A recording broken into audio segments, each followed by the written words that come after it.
Well, good evening all, and it's a great pleasure to be out of the house. All those in favour, please say aye. Aye. Hey, no need to ring the bell. That's good. Yeah.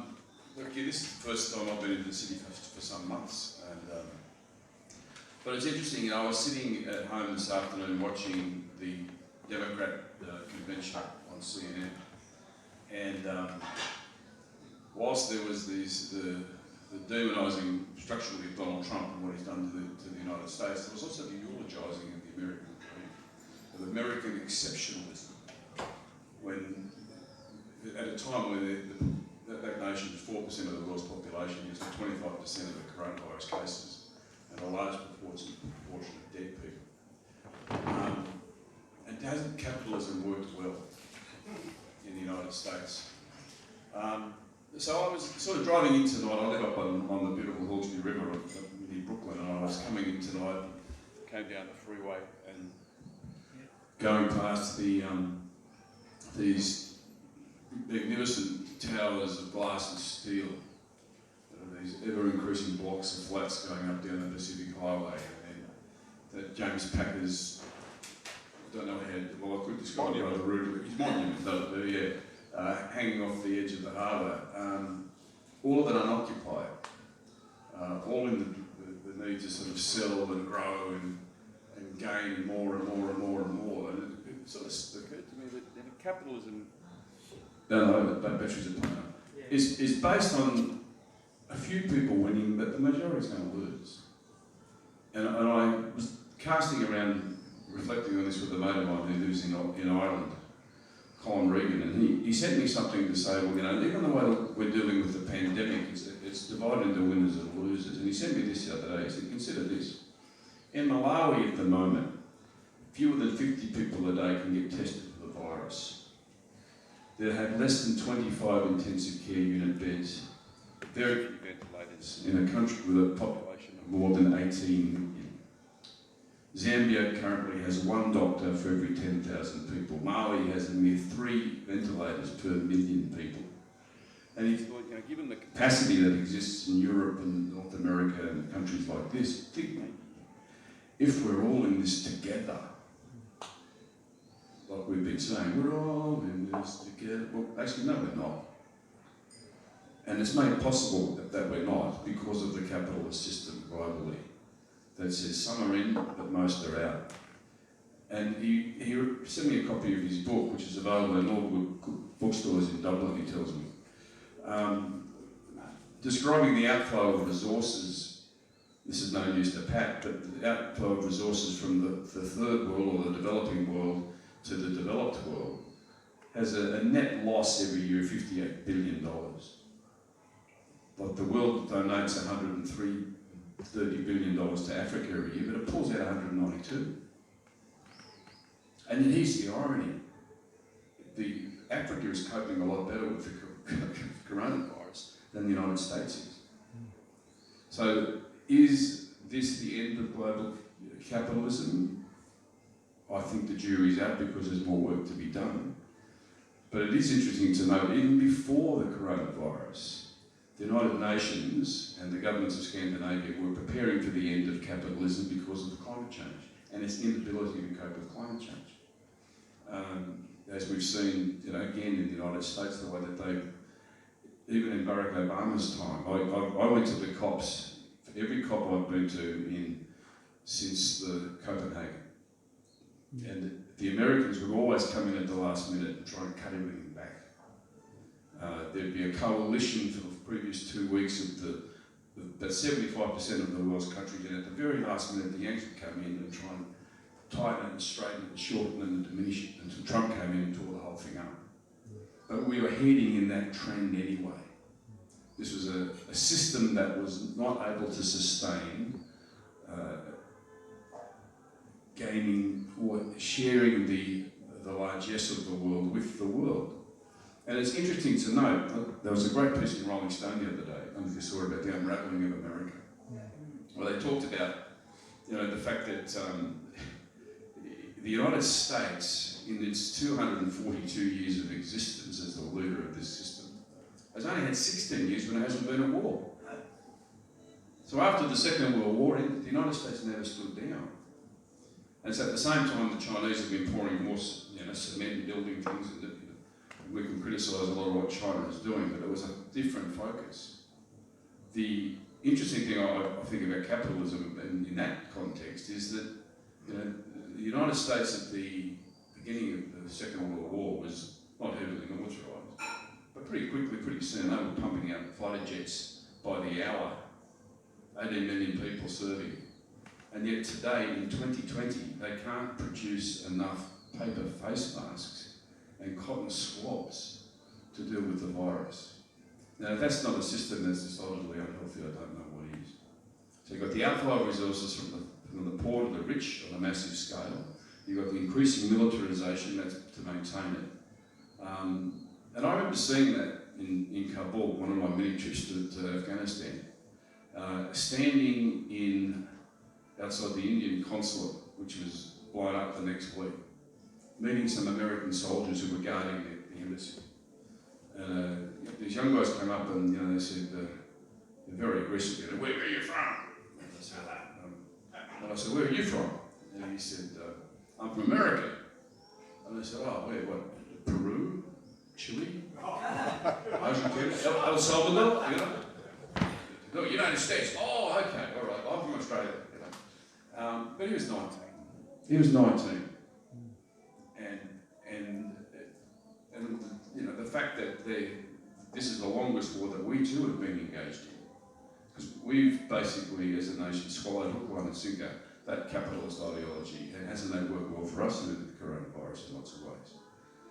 And I was reminded by that sage prophet Bill Shorten on Insiders on Sunday, looking at the catastrophe that aged care has become, and basically said, if you're going to run aged care, you can't run it for profit and then say you're running it for care.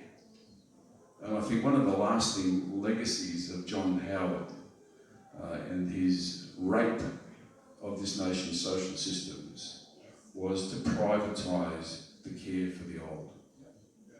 Because what we're seeing in Victoria is those chickens coming home to roost. And we see that across the board.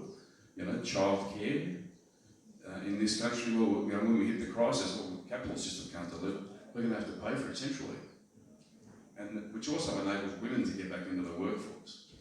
It seems to me that this increasing creeping Americanisation and capitalist system that excludes, tightens and straightens to put more wealth into the hands of the few is something that we've seen enough of. There's a language that came with it that I find alienating.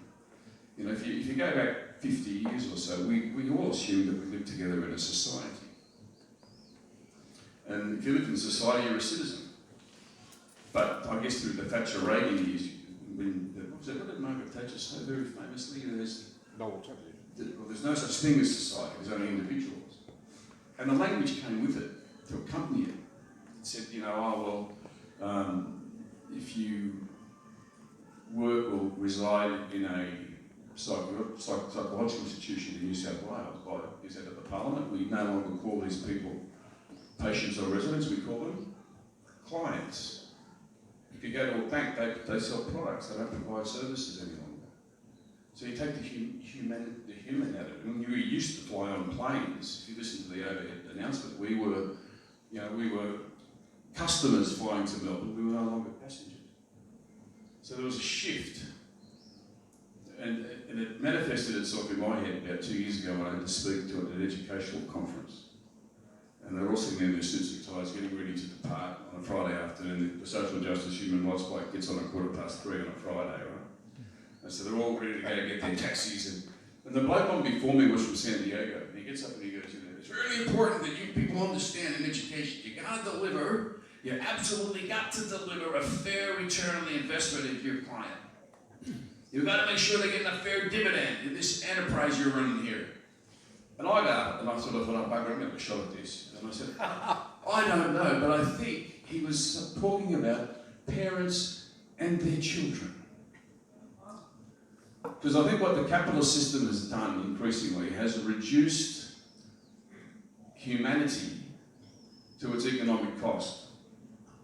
You know, so where sits the Aboriginal child? Where sits the gay teenager in a country town? Where sits the old person in a nursing home in the middle of a pandemic? That's where the capitalist system is dying. It cannot deliver to those people. Yes, it'll deliver to James Packer, who's a beautiful system over here. Magnificent, go for it, James. Yes, it'll deliver to Alan Jones. But it won't deliver to the kids sitting in the dust of Balgo who want a fair shake in their own country and can't be seen. That's where it misses out. And once we reduce the relationships into a society as to an economic value only, then I think we're heading down a very, very slippery path, which means, ultimately, we need to pillage the Earth's resources, which leads to climate change, to simplify it massively. And as the Pope, that well-known left-wing bomb-throwing liberal, said recently in his treatise on the Amazon, that we have so denuded and lost our relationship with the Earth that it has given rise to this pandemic. So the link between climate change, which was a big threat to capitalism, has manifested itself now in this COVID-19 that is everywhere. That is truly global. And it's manifesting its hurt in places where the capitalist system said people don't count because they come second to profit. So what's the way out?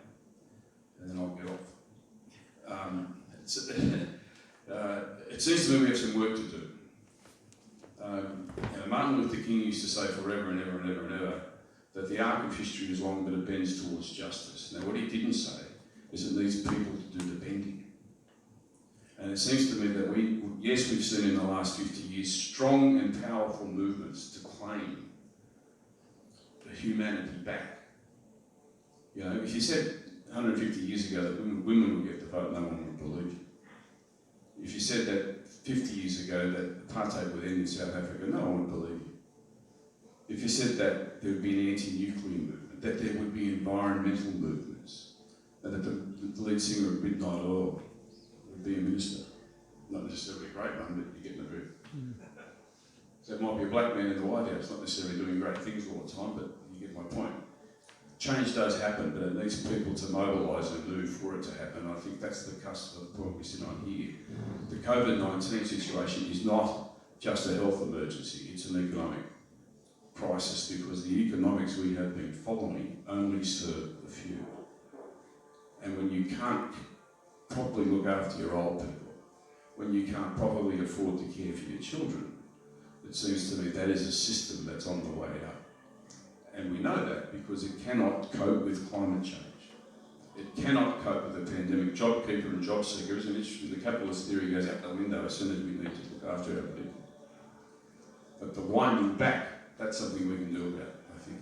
And so I guess my call tonight is that we need to have a movement, calling on people of the progressive movement to refine the voice, join with others, including with those with whom we most disagree, because at the moment it would seem like they might be listening. So, we're all in this together? No, we're not. The way out of this is for most of us to be together in confronting a system that's broken. But it's not dead yet. Okay, well look, as one of the elderly people whom Phil is going to care for better in the future, I'm pleased to be on the same platform as Phil. I'm going to say something only briefly about the demise of capitalism, but mostly struggle with the alternatives. In some ways, a sort of echo of what Frank and Dan started on last week. I see capitalism as a sort of aggressive competition to fit everybody into particular sections of society, to encourage them to try to get ahead, or at least to avoid falling behind.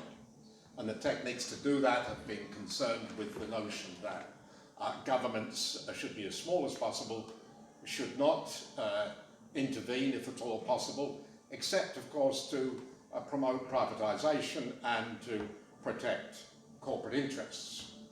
So government does intervene under those circumstances. The other mechanisms have been concerned with the terminology of the consequences of deregulation, or the notion that everybody is really a commodity. You bargain for your life in different marketplaces. It might be over childcare, increasingly, unfortunately, it's in healthcare and hospitals, and it's certainly in the commercialization of universities. And the consequences, the indices are obvious in Australia, and they're glaringly obvious overseas, as Phil has indicated. If you look at the suicide rates, if you look at the incidence of mental illness, if you look at the extent of homelessness, if you look at the notion that young people do not expect to have a secure job or access, or certainly any easy access to housing. That's part of the pathology of this way of thinking and living.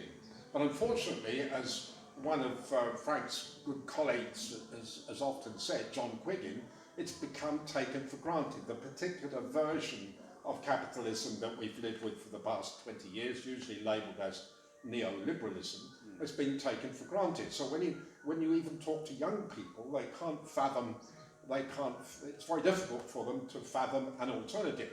And when I've been to the United States, the idea that they could think of an alternative way of living, despite the catastrophe they are experiencing now, it's very difficult. And there are two phenomena that have made that way of thinking and living almost impossible in the future to achieve.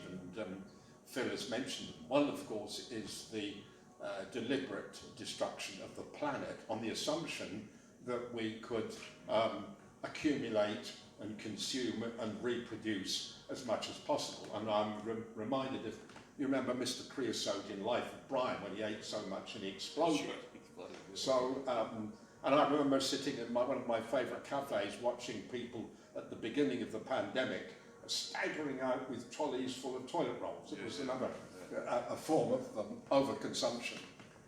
They weren't edible. And then, of course, the other catastrophe that's made even the Morrison government and the Johnson government think at least about emergency measures. They're not talking about an alternative to capitalism. They're talking about emergency measures, and it's the arrival of the COVID-19 virus, which has destroyed people and economies, and is prompting terminology like unfortunately, a return to normal.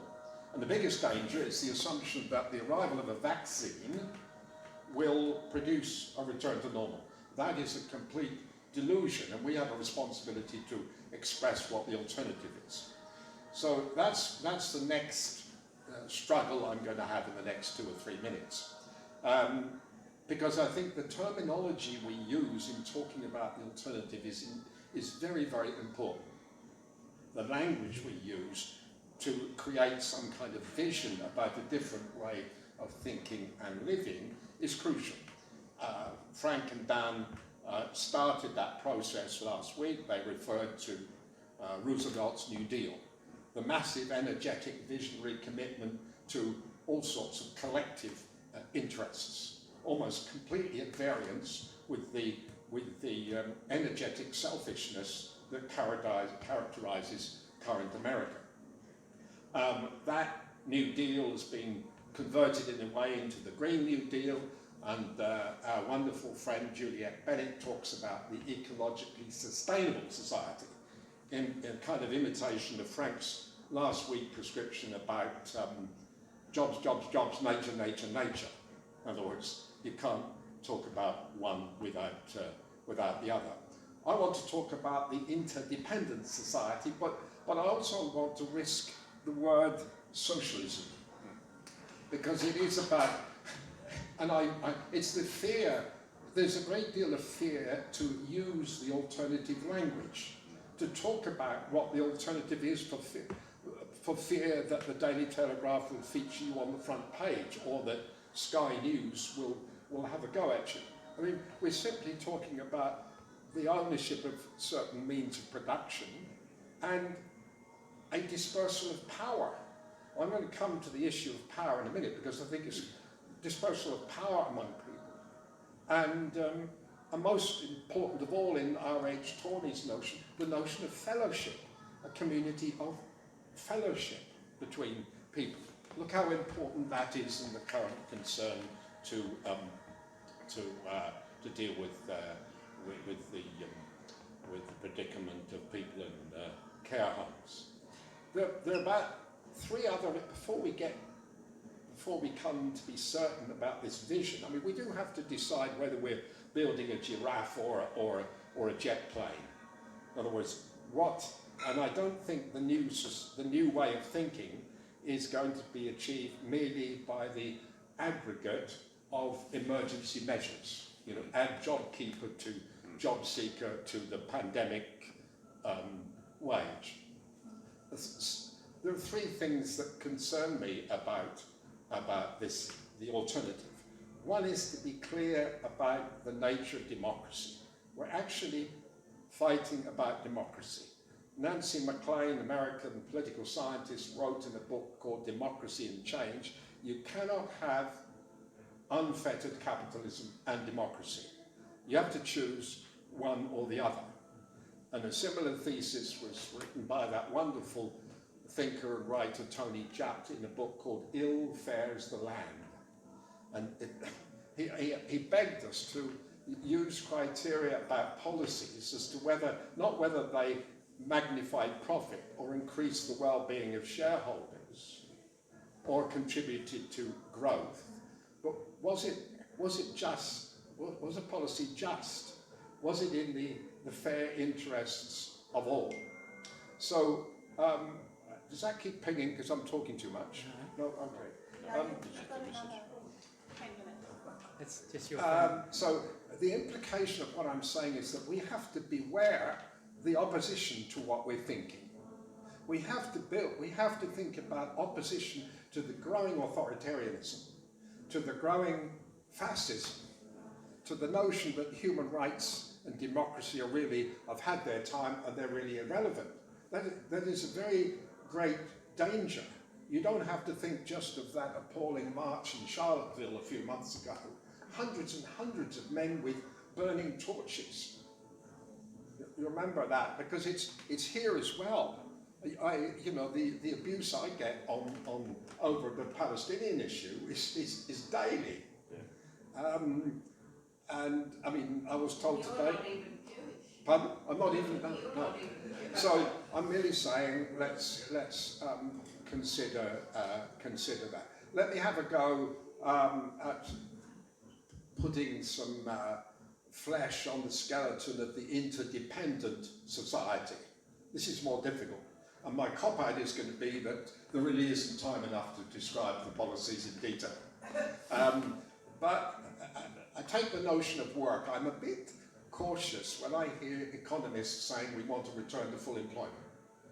Almost too easily.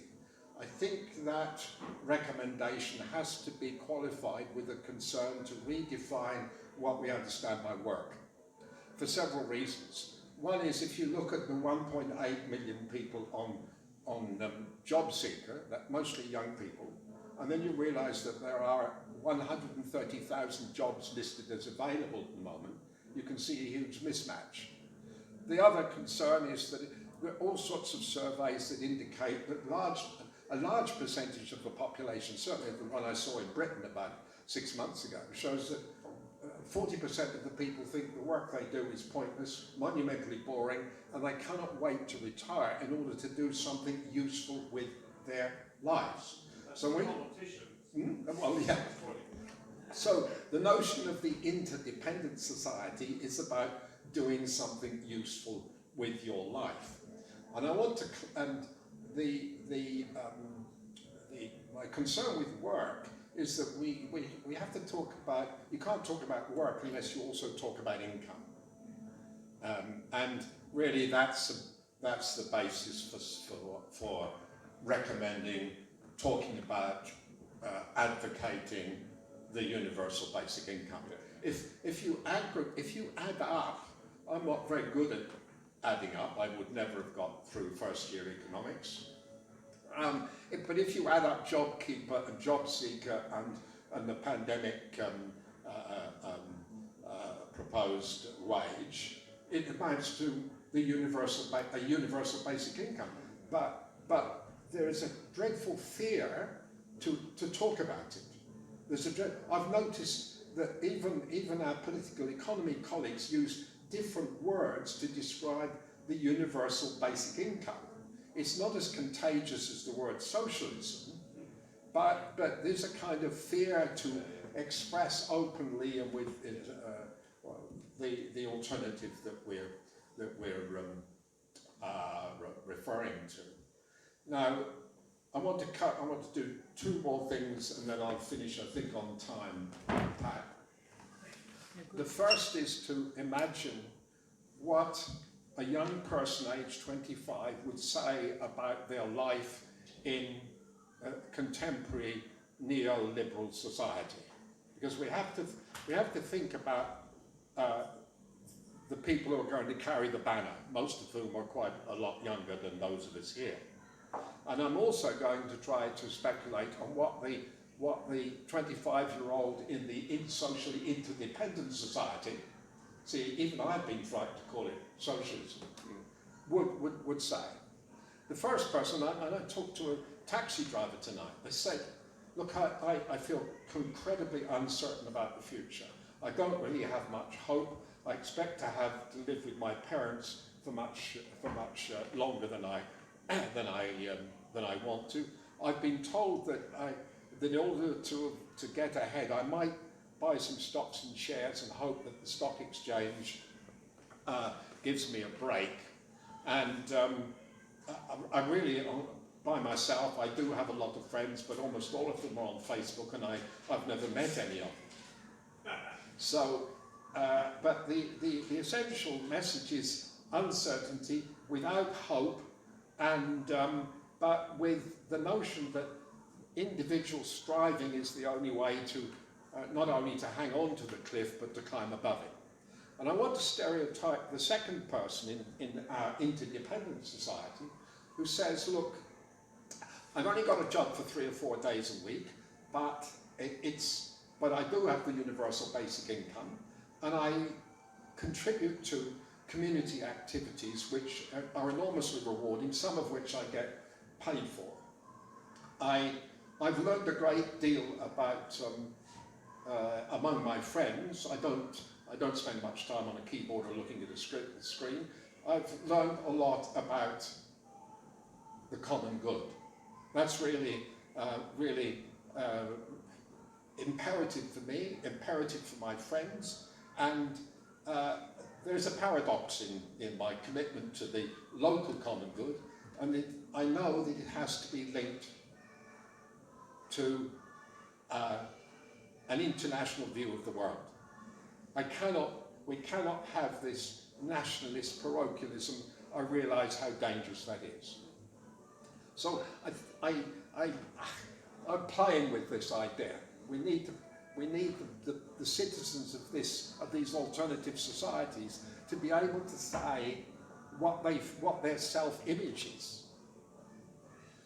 Okay, the last thing I'm going to say concerns something I feel very strongly about, and it's about the abuse of power, the notion of the use of violence, really, as a way to solve problems and get things done.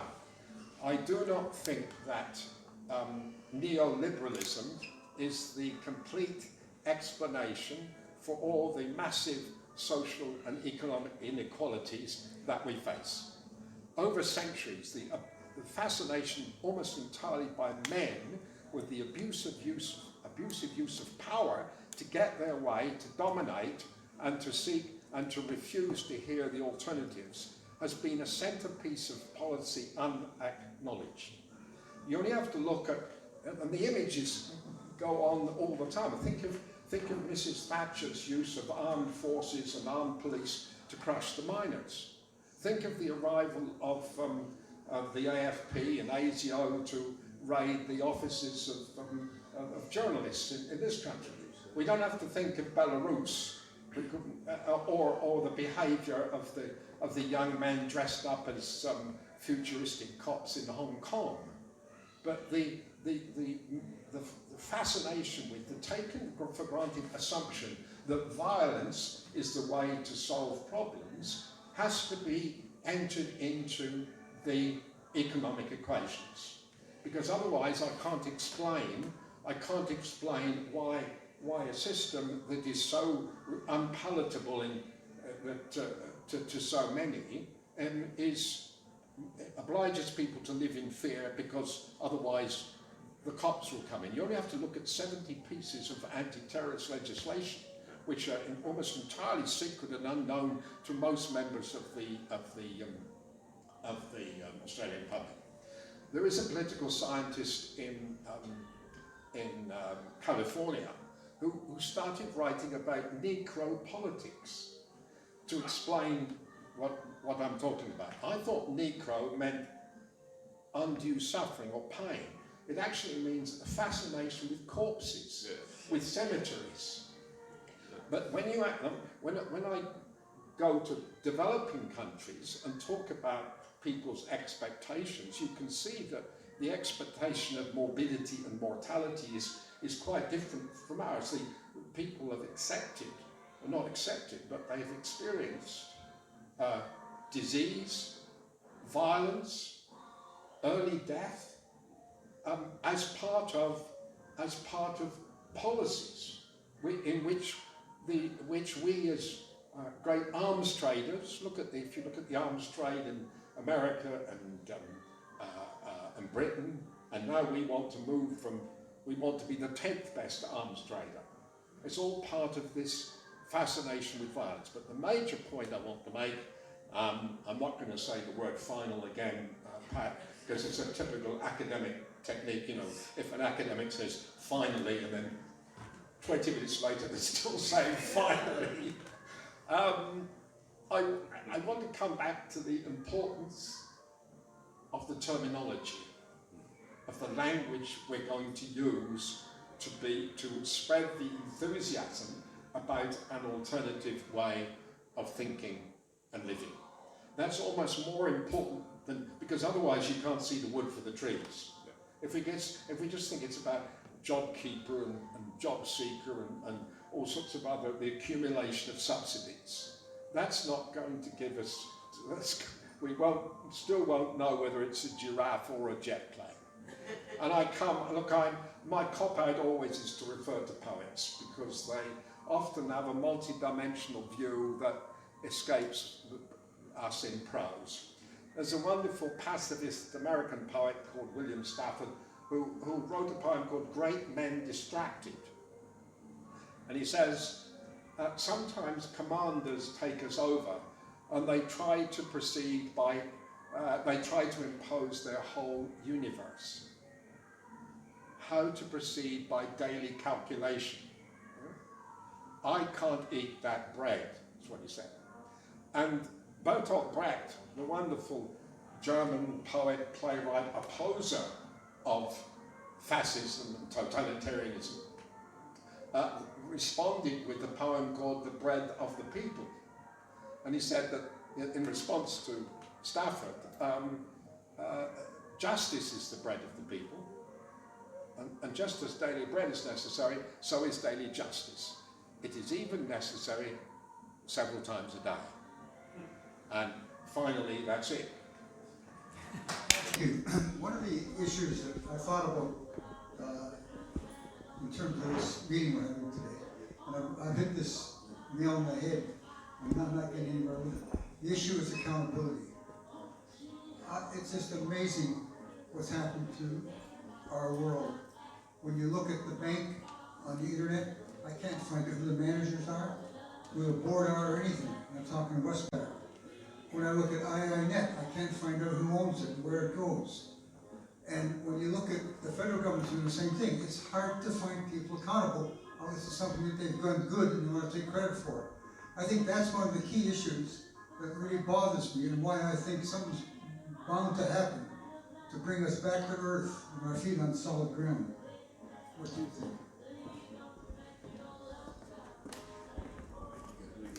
Yeah, look, most people every day of their lives are knocking on the doors of bureaucracies of some kind, trying to find, and you don't have to be one of the 10,000 people wandering around Sydney on bridging visas. What I should have added was that I think most of, and this would, I heard today a talk about, tracing and tracking people who are infected. And the epidemiologist was saying this can only be done locally. If you want to hold people accountable, if you want to see what is going on, you've got to have a local base for it. And my view about the alternative way of thinking and living is that most of basic human needs for food and shelter and education and healthcare and transport could be achieved outside the market and locally. That doesn't mean to say we don't think nationally and internationally, but that would make accountability, because of the visibility, more feasible. Yeah, I had an interesting experience yesterday with a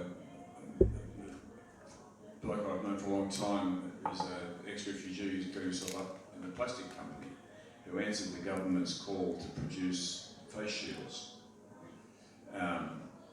He got flummoxed because he can't find any government authority who he can give them to. And so he said, can you help me? So I rang the National Coronavirus Hotline. We don't do that. I rang 3 politicians in different parts of the country. That's a bloody good question. I don't know who does that. Good question. Yeah.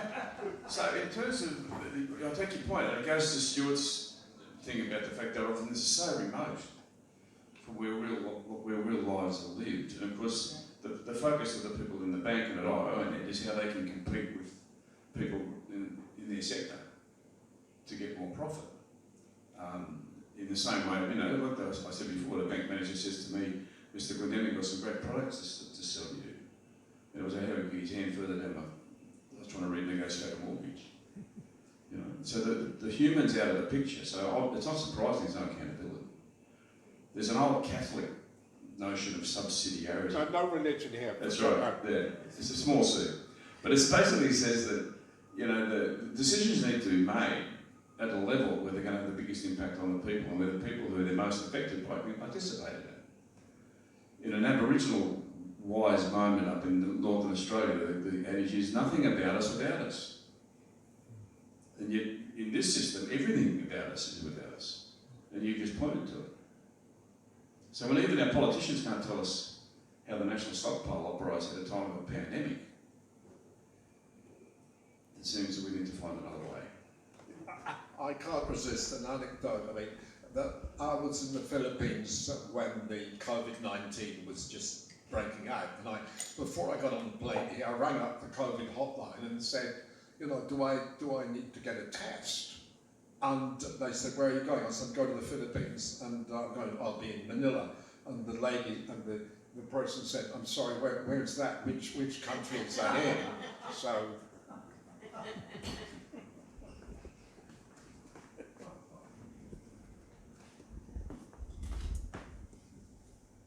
Hi, thanks Phil and Stuart. I've been coming along to these nights for a couple of months now, and I'm constantly impressed by the wisdom and intellect of the speakers each time, and once again it's been a really inspiring sort of discussion from you both.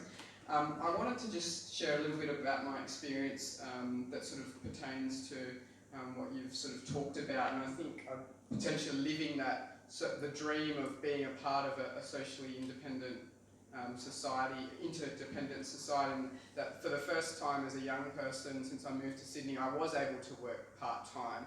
And then that's what then allowed me finally to really have the energy and time to invest in activism, get more involved in the community, and sort of volunteer and things like that, which before, I think, being a slave to the workforce, sort of working a 10, 11-hour day, and sort of just not having the energy to do much more, and I'm feeling so much more sort of fulfilled now in my life and feel like I'm actually really contributing more.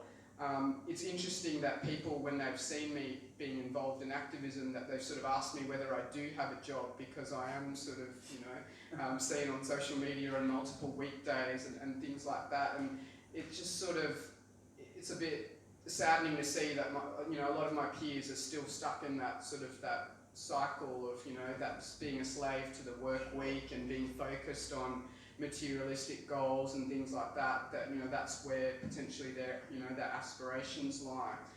Then when I went to a socialism conference last year, what I felt, while I sort of strongly aligned with their views, what I felt was missing was a clear pathway of where we go. There was this constant rhetoric of we've got to tear this system down and rebuild it.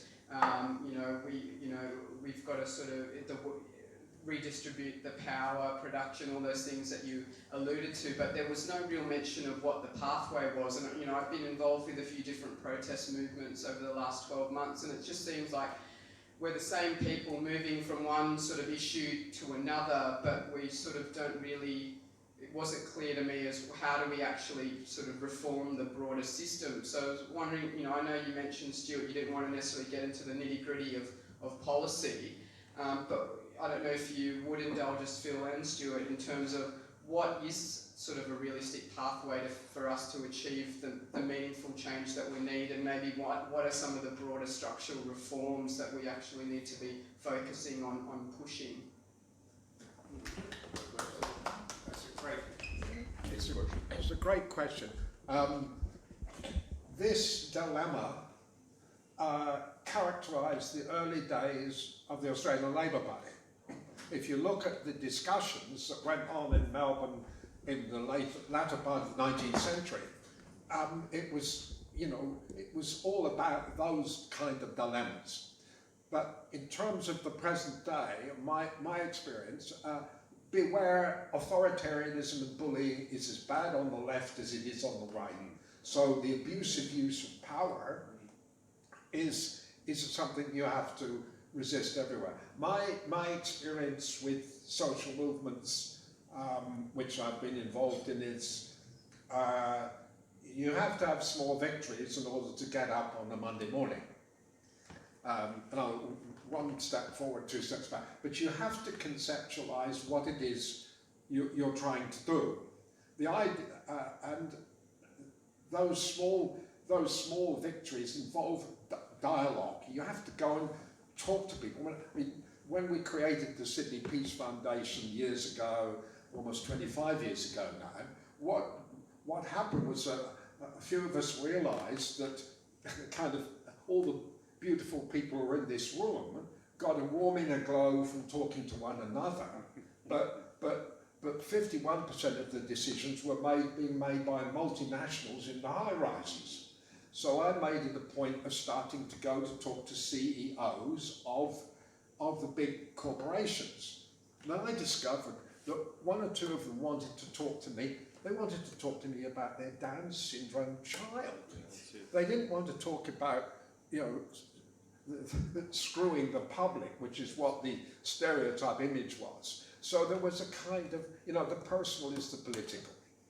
It stared me in all those sorts of experiences, and we eventually formed alliances with them, except over one issue, and that was treatment of the Palestinians, but that's another issue. But small victories, constant dialogue. If you're going to climb Everest, you can only climb one mountain at a time. You can't climb the whole of the Himalayas. So when I hear about tearing down the structures and building a new reform, it looks to me like climbing all the Himalayas all at once. Yeah, and part of that, though, I think, is that dialogue with those who often you most disagree with. I found the early years of doing doing this sort of week, turn up to the talk somewhere, and I was speaking to the different, same group of people wearing different clothes. You know, the social justice mob, you know, which is great. But the need to dialogue with those who most disagree and find a way to do that becomes fundamentally important. And in the initial stages, you're going to get belted up and abused, you know. But my theory there is don't be disheartened by that, because if you're over the target, you're going to get some flack. Not to use a military term, but you get my point. Like in the engagement, there's going to be some push and some pull. But it's no good us sitting outside the window chucking rocks at it. We've got to watch. That's a classic example, as Stuart said there. I find that too. We set up a business ethics project many years ago, because when we set up ANTAR, we had all the social justice people, the human rights people, the environmental people. The ones we didn't have were the business people and the miners. And so we set up a thing called Rural Landholders Coexistence and Mining Support Groups. And when we got to talk to them, they wanted to talk about their kids' education and how they worry about their kids' futures and things like that. You could find a point of commonality.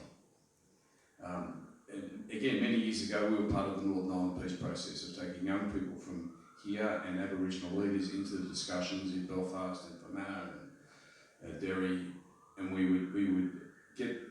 And it was basically John Hume's idea. John Hughes mentioned to a colleague of ours in Ireland that, you know, the trouble with this peacemaking process at a time of the Troubles is that the decisions are going to be made and the agreements will be reached by politicians and extremists, and it's going to have to be lived out by the local people. And so, but those local people, particularly the younger people, are going to have to learn the skills to make that happen. And I think in our movements here, we have to have the skills to enable us to build that better world. It's not just an aspiration, you're going to be skilled up for it. And that's about dialogue, it's about conflict resolution, it's about never giving up, and it's about small victories on the way there. You know, I gave a few loose examples about people's movements. There's the work of David Corton, the academic in the United States, talks about where change comes from. And a lot of NGOs get caught up, we're going to have a project, we're going to have a campaign. Whereas actually it comes from sustainable, long-term buildings of coalitions amongst not always the usual suspects. And so you look at the women's movement, the peace movement, the anti-nuclear movement, the environmental movement, where all the big shifts have come. They're characterised by people forming loose and shifting coalitions around values they come to share. And so, and that's why the language is so important, because if you strip back the language that people use, you reveal the assumptions they make when they make decisions. If you strip back the assumptions, you reveal the values.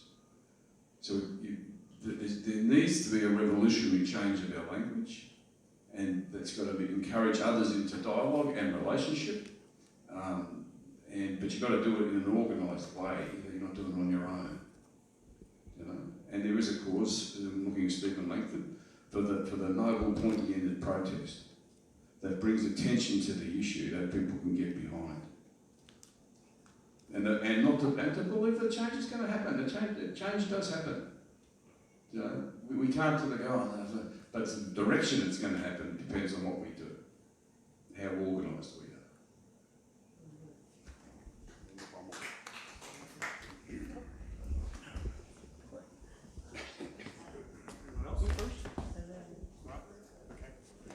Yeah, thanks, Phil and Stuart.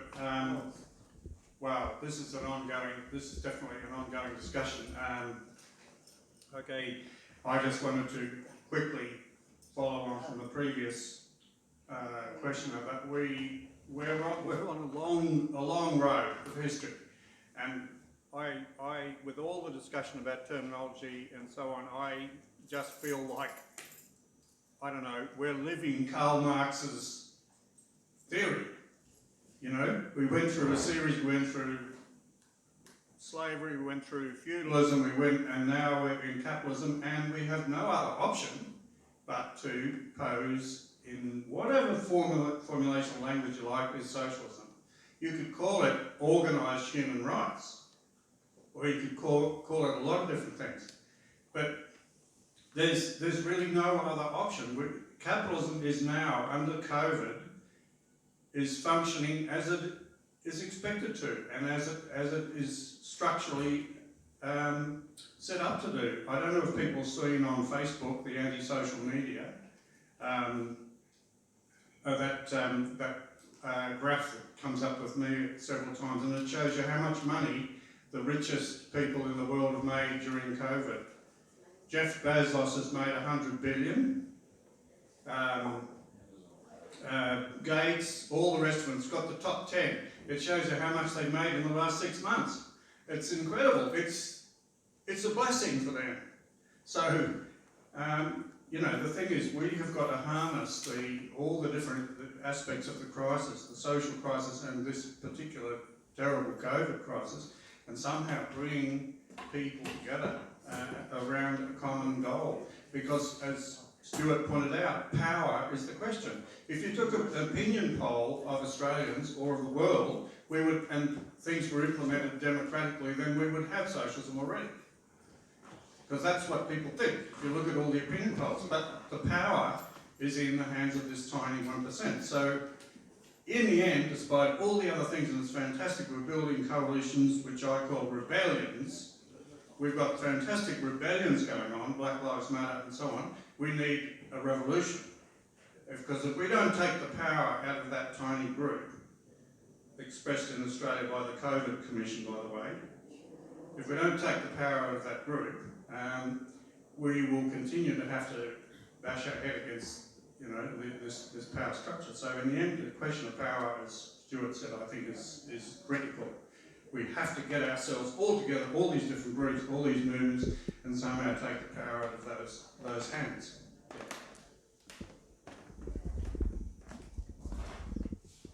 Look, I like what you said, but you did say there's no alternative, and the other person who said there was no alternative was Margaret Thatcher.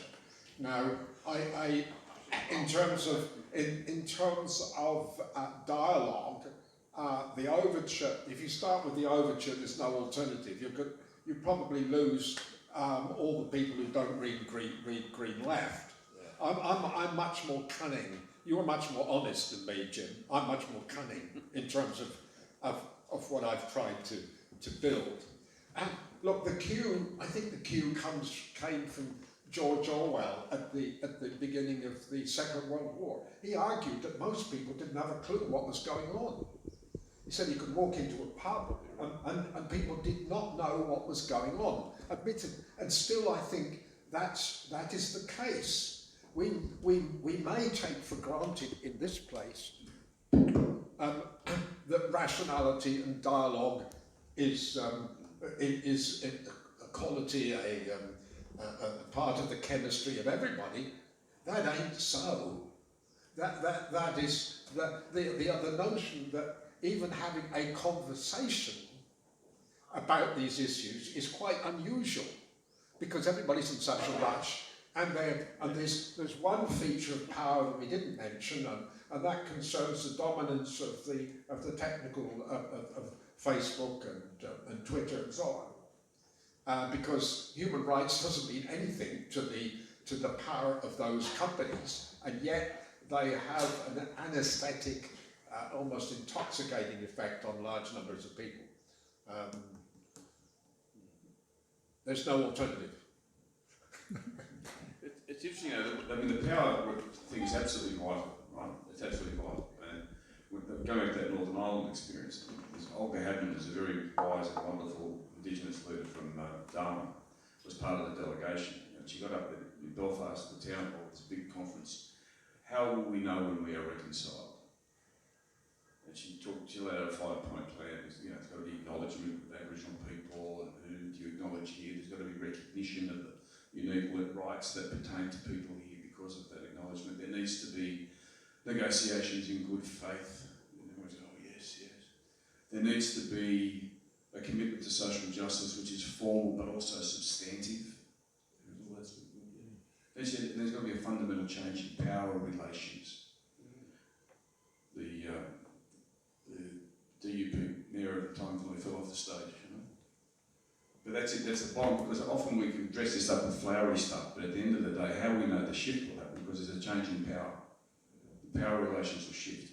How you get there, I'm a bit in Stuart's camp. I think you've actually got as my Irish mate says, We just let them have our way. But we can't, if we start not from that position, you start the mission that I've got the answers and you're wrong, well then that's like trying to talk Greek to the Turks. We've got to find a common way of doing it, and that's the long, hard slog. But one day we'll get there.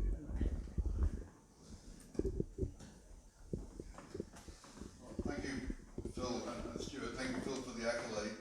My wife, if she was here, she'd have something different to say. But,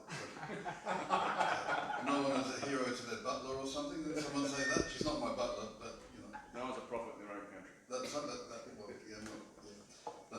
it. But well, my wife gave me something which I sort of ignored or mocked or something at first, but now I think she's probably got a point. I can't remember what it was from. It's that our way of communication is wrong. We don't really know each other very well. So we have like Facebook, well, I don't have it, but like people do, and lots of friends, so-called, on that. And then on the other hand, you have sort of prying intimacy of like into people's personal lives on television, stuff like that. But we don't get to know each other. Our dreams, what was it? There's an article. Dreams, our hopes, what motivates us. We don't really know that. We don't really have those conversations. I mean, I've got a friend called David Rovics, and he smokes a lot of marijuana and hangs out with people a lot. Apparently that's quite a good way of doing it. I haven't tried that. I like alcohol, but yeah, there's something about it. There's something there that I don't want to shift it just into this sort of area, but there's something in that we don't. When I was listening to people saying why they joined the ANC when they were 14, 15, 16 years old and they'd been with it their whole lives. Why did you first go to the ANC? Why did you become involved in the anti-apartheid movement? They said they had the best parties. And I think there's something in that too. I think we need to, I don't know what it is. I don't know why people, when we're selling the Green Left Weekly, while they walk straight past us, 99.5% of people walk straight past. And Jim is wonderful, he doesn't seem fazed by that, but I always do, because the alternative is so rubbish, it's so shy. To have the Telegraph, who wants to read that? And haven't they got an appetite for something a bit better than that, even more interesting? But they don't. Somehow we've been trained not to want what we probably need. I don't know why that is. And it's just sorry, the whole of life is just a big puzzle to me, so that's my question. Well, Answer the puzzle. no, always with you, Stephen, the answer's in your question. It's about friendship, it's about intimacy. I mean, let me make a comment. I mean, I'm in the middle of a controversy at the moment with another university, even though I'm too old to work in a university. It's about the supervision of a doctoral student. And my view of supervision doesn't have English as a first language. My view of supervising students was that I needed to know where they lived, whether they had any money, whether they got a square meal a day, whether they were 1,000 miles away from home or living with their parents, whether the limp that I saw them walking with down the corridor related to something that was temporary or permanent. I needed to know about that human being. I didn't expect to be able to help them and teach them anything unless I knew about them personally. And that reciprocity is absolutely crucial to policy. I mean, I learned that from the great architect of the British National Health Service, a guy, a professor at the London School of Economics, who talked about the gift relationship. The gift relationship was friendship or given to somebody without expectation of reward. That's what universal health insurance is. That's why the capitalists don't like it. So that, and of course that spirit, which when I first joined Sydney University, it used to be called collegiality, right? There was no such thing as the human resources division. They were thrilled to bits when I resigned because I was such a thorn in their side. I used to mock the whole notion of human resources because it was all about ticking boxes. But I tell you what I did do, I dealt with the issue of power in that respect. I got myself elected as a staff representative on the Senate, so I knew where the money was.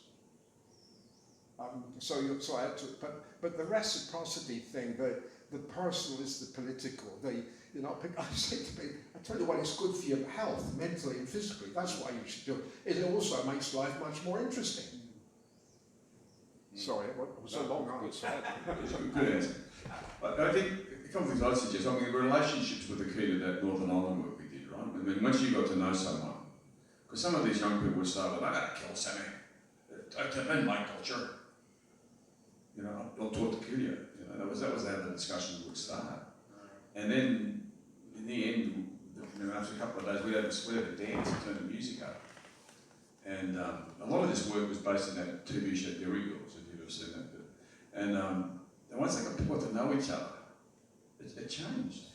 And when you brought Aboriginal people into it, I mean, you weren't just eyeballing each other. You could look at the same thing differently. The whole, the Carpe Diem thing in the movie. You go and stand on a table and look at the same thing from a different perspective. You get people to do that.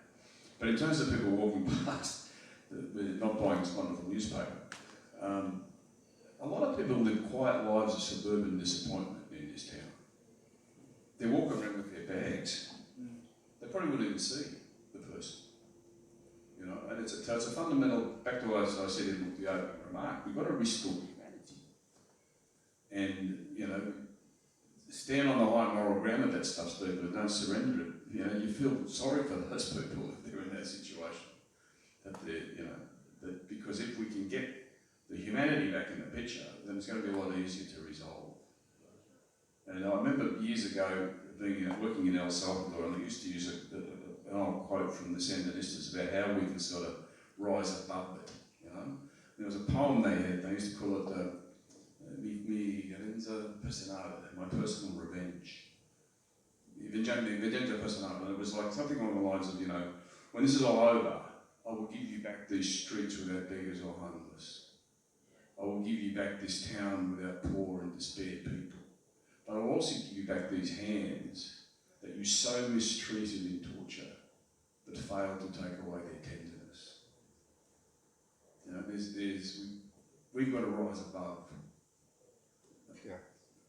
Yeah, Mahmoud Darwish, brilliant national poet of the Palestinians, talked about what a homeland would look, what the identity of Palestinians in their homeland would look like, and he said it should look like the occasion when the religious thought police don't beat up the prostitute.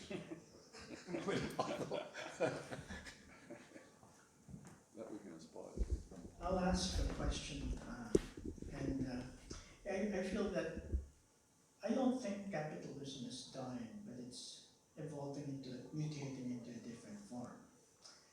And among them, I see a new school of thought, well, not really new, but a modified school of thought of modern monetary theory that says, we absolutely can print money so that we meet everyone's needs, including a bailout. There's no bailout so big that the government can't help. But at the same time, the government can always print money to address poverty. And there are profits such as that. And it's also ignoring certain problems that they have, that the capitalist system has.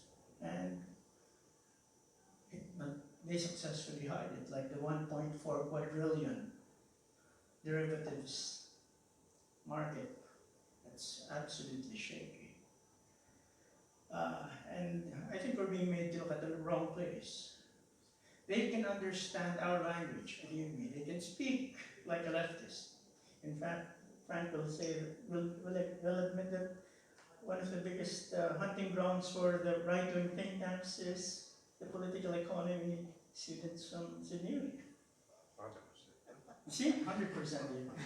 And where have they gone? They understand us, but we don't understand them. Or they make us think we understand them, and only to the extent that they want us to understand them. Yeah, sure. And the funny thing also is the same cards are being played on them by the Chinese. The Chinese understands the Western economic textbooks in and out. But how many of us have really read their economic textbooks, or the Japanese? And that's a big question I'm going to ask. How will we be able to know their playbook, and they know our playbook inside out?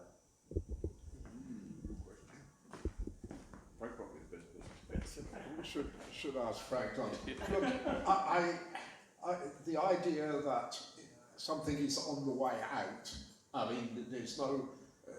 The only example I can think of, which becomes before and after, is something like the Bolshevik Revolution in 1917, perhaps. But if we think about a way of living and thinking in which economy is not the only preoccupation, can you imagine a society in which that occurs? I mean, I talk to my son, he always wants to talk to me about his mortgage. And I want to know whether his kids are happy and whether he and his wife are healthy. And whether their community is reasonably supportive. Because on your deathbed, do you say, I wish I'd got rid of the mortgage a bit quicker? Or do you ever say, I wish I'd spent more time in the office? So I'm not trivialising it, I'm going back to the personal as the political. You have to say, well, what? Now suddenly we're concerned that people can't even say goodbye to their parents when they're dying. So, what's that got to do with economics? Everything.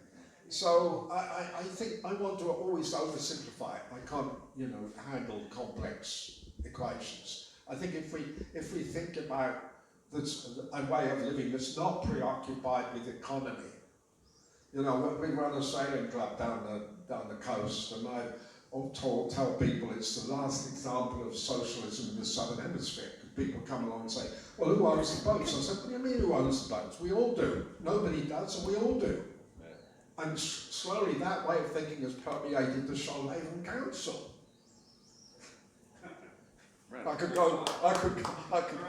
should stop at that point. Socialism by stealth. Yes.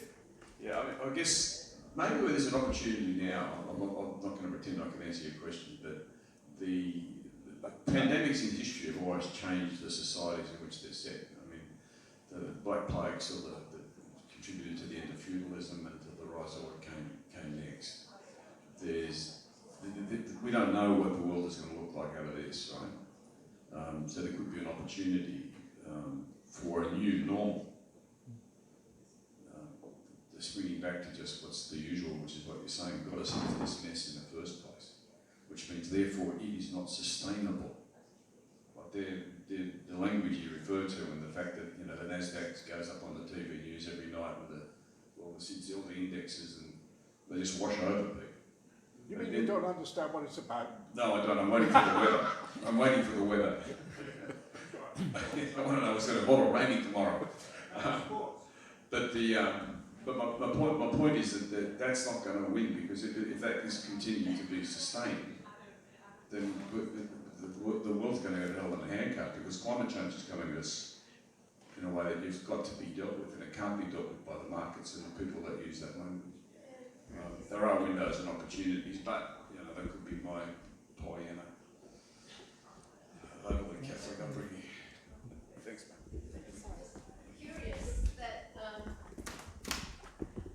sometimes the only thing that cheers me about the state of the world at the moment is remembering some of the school kids for schools for climate, the strike at schools for climate change.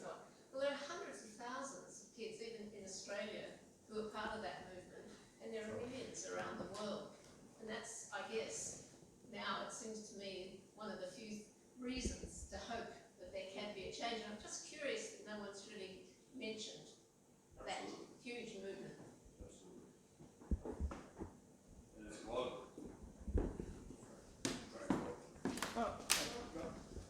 In response to that last question, sorry. Look, in response to that last question, we have a huge obligation not to be cruel to future generations. so we can take the cue from them, from the people involved in the Extinction Rebellion and Save the Planet. Yeah, it also, that language has to be grafted onto aspirations that make people feel optimistic. I mean, one of the dangers is the assumption that once you leave school, the only way to survive is to be able to master the internet. To be able to be, because if you listen to the language of the future, it's about, we need people in IT. We'll import anybody from any country in the world who's conversant with IT.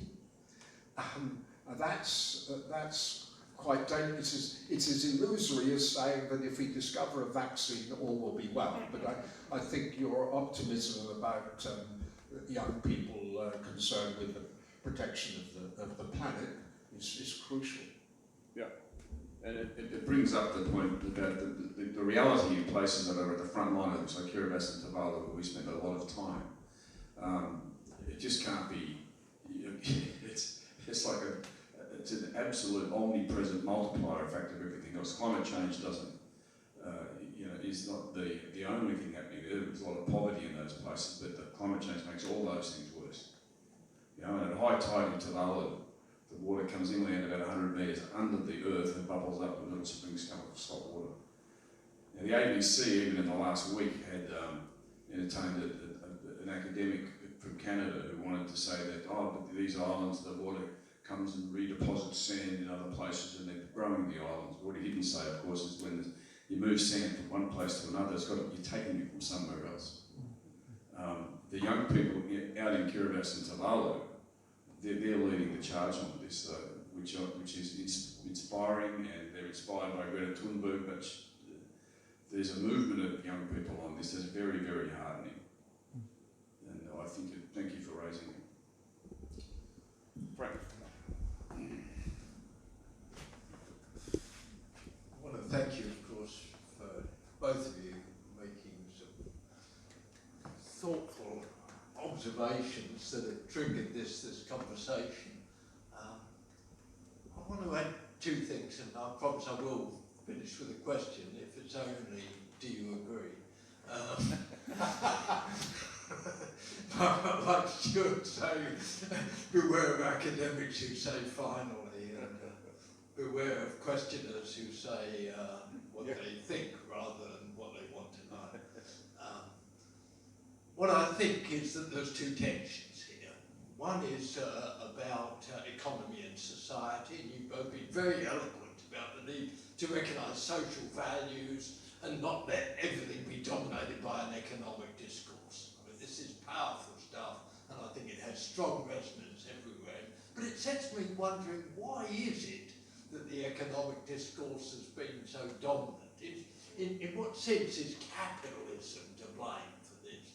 The promise was always with capitalism that there'll be economic growth that would eradicate poverty and enable us to have more free time, more fulfilling lives, to do all the social stuff, the interconnectedness, the nice things about life. But it hasn't happened. And people are on a sort of a treadmill, other than for a tiny elite that's got more money than it knows what to do with.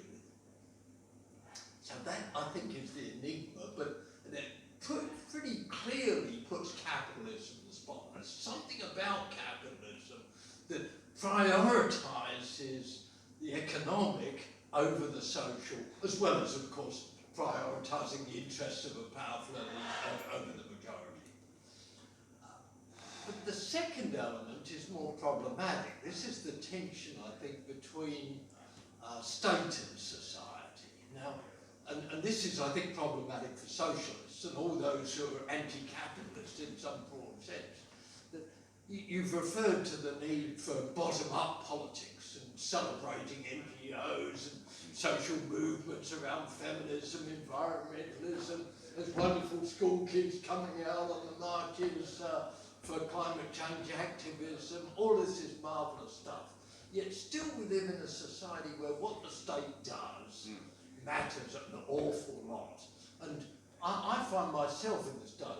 You're sort of partly celebrating the role that the state has played during this COVID crisis because it's acted in a sort of semi-socialist sort of way, but only in the sense of socialism as extensions of the state in provision of services or in regulation of the society. So when I hear about, you know, job seeker, job keeper, etc., yes, I'm in favour of extending it, not rolling it back, because it seems to me this is an appropriately state socialist response to a health crisis, you know, to extend the state. Yet that sort of sits a bit awkwardly with the sort of bottom-up view of socialism. It says, no, it's people's struggles and social movements that are going to bring about progress. So I'll put it back to you. Should we support these extensions of the state that have been brought on by the COVID crisis?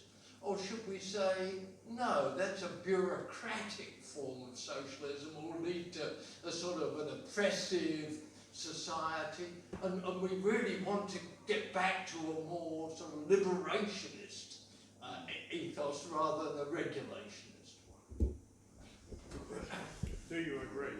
Do you agree? Yes. Thank you very much. Yes, Frank, okay. Look, response to the first tension takes me to Galbraith's notion that that was it economists who would desperately search for a philosophy that would justify selfishness.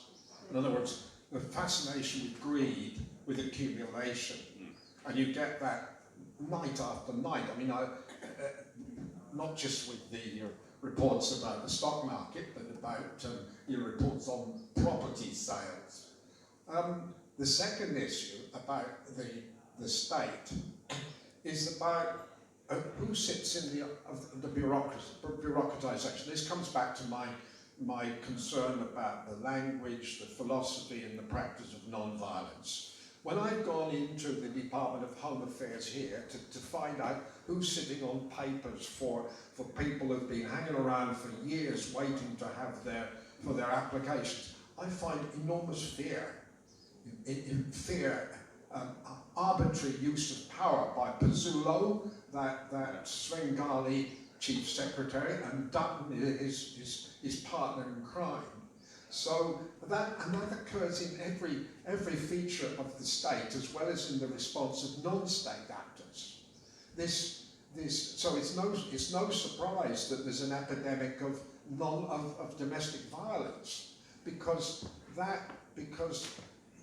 there's a massive illiteracy. You can't have an organisation, whether it's called state or not, if there's a massive illiteracy about non-violence.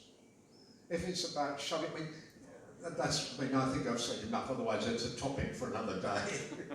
would be a form of violence to talk about. Thanks, Frank, that was really good. You reminded me that in the first part of your comment of a cab driver I met in Melbourne a number of years ago who was moaning about the fact that a very rich billionaire had committed suicide jumping off the top of his incompleted tower. He had millions of dollars, and this taxi driver said, I don't know, he said, in Greece, a man wins $1 million, he retires, he goes home, he plays cards with his friends, he makes love to his wife in the afternoon, he drinks lots of Retsina, he enjoys his life. He said, in Australia, a man makes $1 million, you know what he wants to do? He wants to make another $1 million. So there's that sort of disconnect from what the purpose of the wealth might be. The second part, I'm not sure that they're mutually exclusive. In that, I think the state action here, JobKeeper, Job Seeker, which is sort of socialist in its bent, didn't happen because the state woke up one day and went, oh, I think we should go socialist. I think it happened because the Australian people rose up and were screaming, and there were queues of people out the front of Centrelink, and I know politicians' offices were getting besieged with phone calls and abuse and real life cases and hardship. Which reminded me many years ago, again not an anecdote, I'm sorry, but you remember when the big tsunamis hit Asia? and there was a big fundraiser at the MCG, and people were throwing. There were 100,000 people turned up and they were throwing money, and they raised a lot of money for the Asian tsunami. John Howard is in the middle of the oval with Tim Costello, and Howard turns to Costello and he says, "Wow, look at this. Who would have thought Australians would be this generous to Asians?" And Costello turned and said, "I thought at that moment," he said, "I thought, you know, here's the Prime Minister," and he said, "These are my people. I am their leader. I must follow them." That's what's happened, I think, in the government's initial response to this. Whether they will continue to hear that depends on whether the people continue to raise what they need in a way that politicians will hear it, I think. I just, one of my difficulties comes about this, what you've talked about, Frank, comes back to Joe's point about accountability. Over the maltreatment of Shaukat Mosselman, partly by the New South Wales branch of the ALP, I cannot get a response from Labour members in support of their colleague. They are scared stiff of the Daily Telegraph, not Fox News, what do you call it, Sky News. So the fear, I mean, I saw a comment the other day that Albanese is now invisible. So the business of articulating what the alternative is, and that you need a bit of courage to stand up for principle. I've said to them when I go to Canberra, look, why don't you do it? Because it's quite good for your health. Yeah. I mean, to run your life like that, to see which way the wind is blowing is Precisely. And because it's a vacuum at the moment, isn't it? It's a vacuum and people are looking for that. They're looking for leadership. And what we've got at the moment is followership. I'm told from reliable sources within the ALP that at the moment the dominant posture is focused on values definition and on winning over the persuadable middle. In other words, the party's policies, led by Albanese, one of our former students at Sydney University, is just positioning itself in the wings, so that keeping the spotlight on the government, means that they will then, as the election comes closer, be able to offer an alternative. Now, it seems there's a terribly missed opportunity. I mean, values are important, of course, but so some policies and a program, and unless they actually offer something, it doesn't provide a focus for all the dissident people who are looking for an alternative way forward. They're not even any good at values. I mean, they're scared stiff of saying anything in defence of Julian Assange, for example. I have some personal links with Albo, I might say, and I sent him something I'd written about the Green New Deal that I was speaking about in that previous session of Politics in the Pub. And he was pleasantly sent a polite reply, not just a formal letter through his office, but a personal response saying, "Thanks very much, this is good to get your thoughts. The party is considering its policies for the future."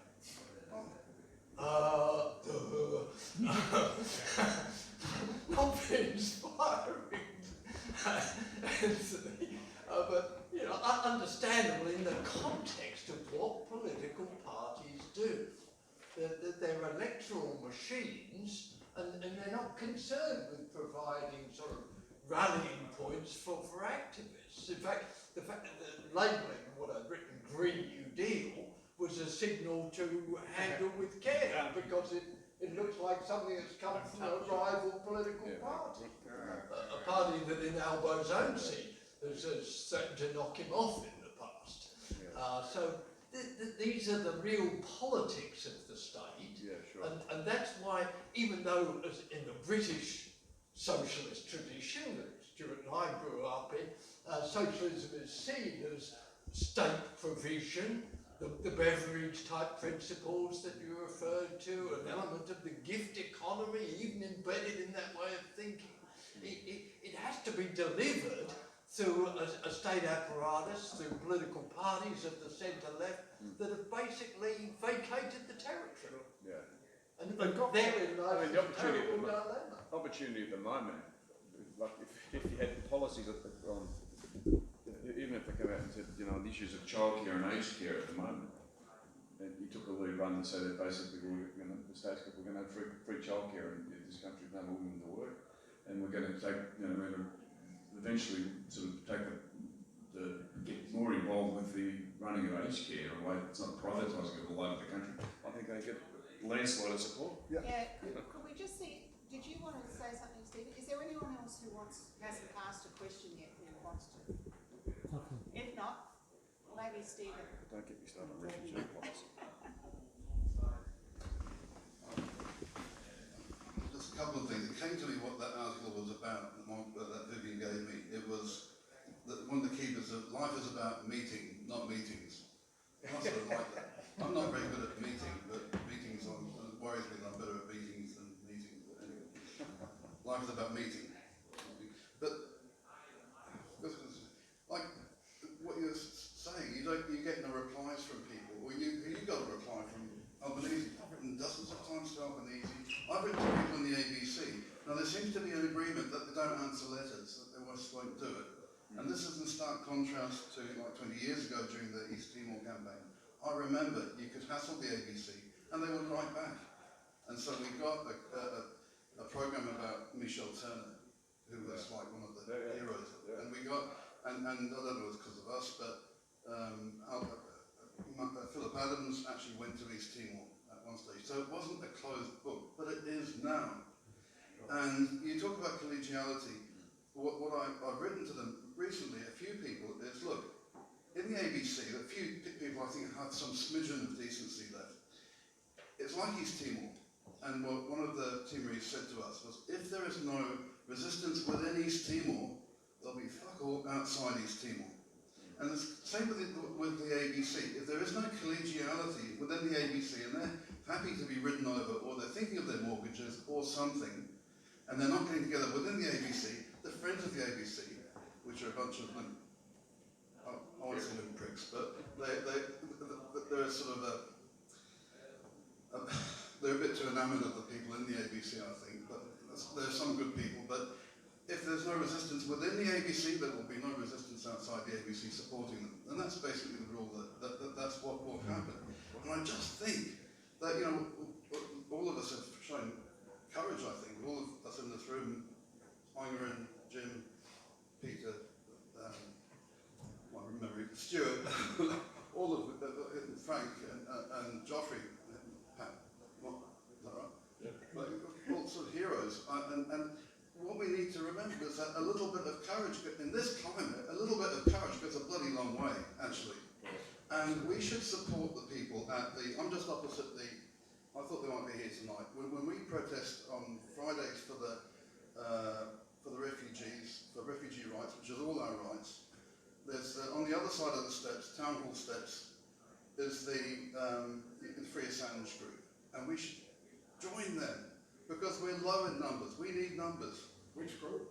Well, the Free Julian Assange. The Free Julian Assange group. I'm not expecting you to come up from the coast, but like we do need people to do that, and that's where it starts. Like standing up for basic, as Chomsky says, standing up for basic principles. We don't have to have a flipping blueprint of how the new world is going to be, although you actually said some great things this evening. We just have to stand up for basic principles. And that's where it starts. And it seems piss weak, you know, standing up for, you know, a few of us for the refugees, but that's what we do. And it worries me that we don't, to be honest with you, the lack of solidarity among the solidarity groups. I don't understand that. I'm just sorry, I just don't. I just bloody well don't. The lack of solidarity among the solidarity groups. Sorry, I just, you know, thank you. We're coming towards the end of the evening. I'd like to thank both of our speakers. I really think it's been a very interesting contribution from them and terrific audience participation as well. I'd just like to say briefly that I think the tension that Frank raised at the end has been a theme throughout the whole discussion really, and that is how do you combine the grassroots resistance, which is there to a lot of the things that are happening at the moment, with some, you know, how do we build that into a social movement, which is what we've really been talking about. And I just want to say, personally, as one who works on international trade and mostly comes up against global corporations, that I do think we need to work out ways of having a more democratic state that's powerful enough to actually challenge the power of those corporations, because and combining that with local structures that actually build people's power. So you have to do all of those things, and it's a big challenge. But I do think that in the current triple crisis that we're in, the health crisis, the economic crisis and the climate crisis, there are lots of opportunities to expose capitalism and to put forward those sorts of, not just alternative ideas and policies, but alternative ways of doing things. So I really think we've canvassed a lot tonight, so thanks everybody for participating.